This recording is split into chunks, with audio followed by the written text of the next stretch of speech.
অস্তিত্বৰ সংকটত শিৱসাগৰৰ ঐতিহাসিক শিলৰ সাঁকো আহোম ৰাজত্বৰ স্বৰ্ণীল ইতিহাসৰ সাক্ষী শিলৰ সাঁকোৰ দুয়োপাৰে সৃষ্টি হৈছে প্ৰকাণ্ড প্ৰকাণ্ড গাঁতৰ স্বৰ্গদেউ ৰুদ্ৰসিংহৰ ৰাজত্বকালত নিৰ্মাণ হোৱা এই শিলৰ সাঁকো সংৰক্ষণৰ ক্ষেত্ৰত প্ৰত্নতত্ত্ব বিভাগে তিলমাত্ৰ গুৰুত্ব আৰোপ নকৰাৰ অভিযোগ উঠিছে ৩৭ নম্বৰ ৰাষ্ট্ৰীয় ঘাইপথত থকা এই শিলৰ সাঁকোৰ ওপৰেৰে দৈনিক পাৰাপাৰ হয় শতাধিক যান-বাহন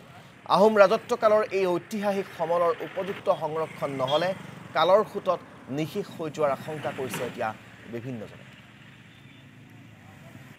১৭০৩ খ্ৰীষ্টাব্দতে নিৰ্মাণ কৰা ৰুদ্ৰসিংহ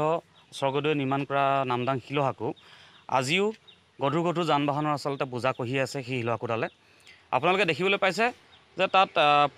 প্ৰকাণ্ড কেইটামান গাঁতৰ সৃষ্টি হৈছে য'ত গধুৰ গধুৰ যান-বাহন যদি তাত চলাচল কৰে গোটেই শিলৰ সাঁকোডাল আচলতে এটা কঁপি যোৱাৰ এটা অৱস্থালৈ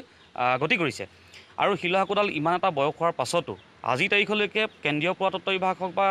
অসমৰ যি পুৰাতত্ত্ব বিভাগ আছে কোনো আচলতে সংৰক্ষণৰ কাৰণে কোনো ধৰণৰ কাৰ্যপন্থা মানে আজিলৈকে হাতত লোৱা আমি পৰিলক্ষিত হোৱা নাই আৰু দ্বিতীয় কথা হ'ল কি ৰাষ্ট্ৰীয় ঘাইপথ প্ৰাধিকৰণে আজিলৈকে এই শিলৰ সাঁকোডাল